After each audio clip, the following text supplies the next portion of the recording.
I said, what's up, y'all? Look at me when I'm talking to you, bro. Nah, I'm just messing with y'all, man. It's your boy Knockout Boxing 86 TV, and we in here. So check this out, y'all. Before I get going on our video, smash that like button for me. Sub to the channel if you're new here. Share the video. Turn on your notifications. Go follow me on Twitter at KOBoxing86TV. If you got a breakdown or a prediction video you'd like me to do for you, hit my email at knockoutboxing86@yahoo.com. Also hit my email up if you want to get in on the TKO debate series. We're getting the debates back going on the channel, so anybody that want to participate as a competitor, anybody that want to judge or moderate, if you're interested in participating, hit me up, knockoutboxing86@yahoo.com. Live shows as well, Wednesdays and Thursday nights at 7:30 p.m. Central Time. Then I'm also live with the Singing OG KQKC Boxing Network, Sunday mornings, 9 a.m. Central Standard Time. But let's get it popping and get into our video. And today, fight prediction time, man. Demetrius Andrade versus Nicholson. 10-round, 168-pound fight. Andrade's a minus 2,000 favorite.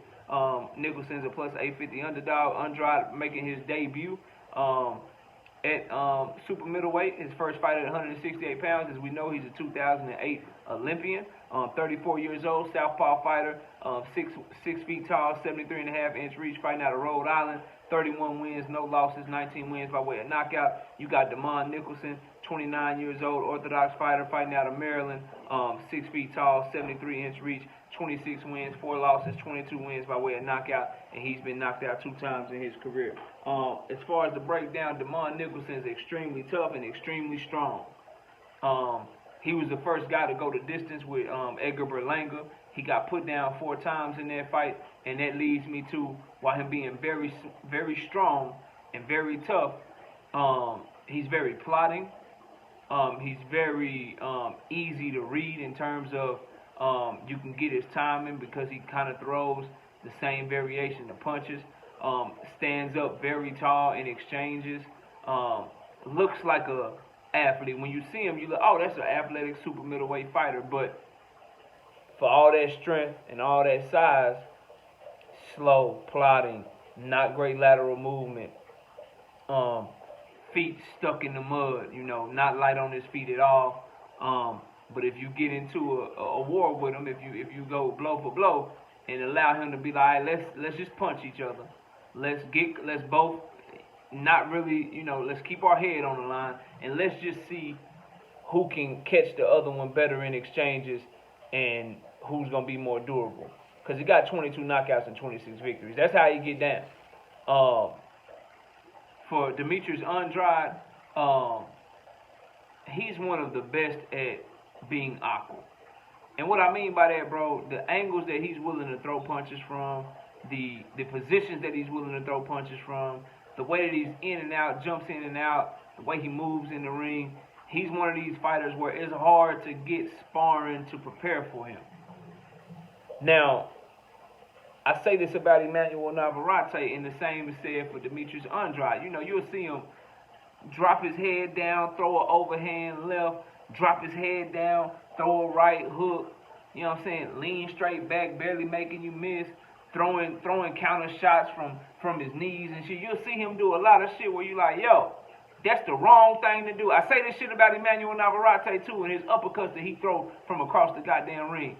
Demetrius Andrade is very similar. Not that he fight like Navarrete, but this statement is true of him. He do a lot of shit technically wrong, but he make that shit right. And it's because you can, as the Olympic amateur, as the Olympic, pedigree, you can see that he got all the standard skills that where he know the right shit to do, but he done mastered his own understanding of distance and the way that he likes to attack and the angles that he likes. He done got that shit to a point to where he can be real awkward. He can do shit and try shit that other fighters aren't able to try, and that's why he's a 2-division champion. Now, we all know the complaints with Demetrius Andrade. You got 2 schools of thought. People would tell you that all the compliments that I just gave them, they'll say, hey, knockout, you able to give him those compliments because he ain't fought no goddamn body. And so, shit, it's easy to do that shit and look that good when you fighting the level of competition that he fight. You got another school of thought that'll say, knockout, everything you just said is 100% right, and that's why don't nobody want to fight him. He really is that good. The great thing about him moving to the PBC and moving up to 168, I'm about to find out which one of y'all right. Yeah, because he ain't going to have no choice but to get in there with one of them dogs real soon, probably this year in 2023, bro. I'm going to find out which one of y'all right, fam. Is it the school of thought that's like, man, he really ain't shit. He just look like that because of who he fighting? Or is the school of thought, yeah, man, them awkward ass angles you talking about knockout? Them motherfuckers, them boxing skills, that counter punching ability, that herky jerky in and out style. Yeah, he really like that. That's why won't nobody fight him. I'm gonna find out which one of y'all right real soon. But let me say this, bro. This ain't the fight that's gonna happen. I love the energy Nicholson came to the press conference with today.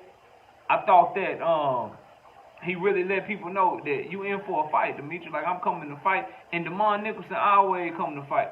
But what gives me cause for pause and why I'm very confident that Demetrius Andrade is going to put on a good performance against Nicholson is because if Edgar Berlanga and his boxing skills were able to catch you in the middle of exchanges, hit you with shots you don't see coming, dip off the line, throwing mean right hands, and just really put it on you,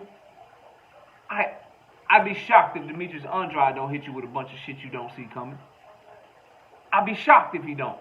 So I see Demetrius Andrade taking those weird, awkward angles, being a more fluent athlete with his movement, jumping in and out, herky-jerky, landing mean shots on Nicholson. The question that I have is, will Demetrius Andrade have power at 168? We're dealing with a fighter that already has, barely over a 50% knockout ratio, a guy that has a history of being one of those blazing starters, jump off to a real fast start and then coast to the finish.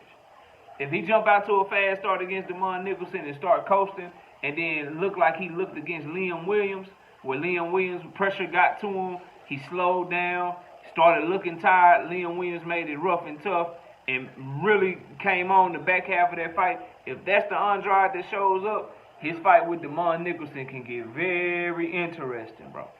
It can get very interesting. But what I anticipate the extra 8 pounds, not having to cut weight, him being 34 years old now. I expect him to be fresh, rejuvenated. I can even see him putting Nicholson down with a shot that he don't see coming to show that he is going to have some power up at 168 pounds. But Nicholson fighting in the DMV, being out of Maryland, he coming with all the heart, he coming with all the grit.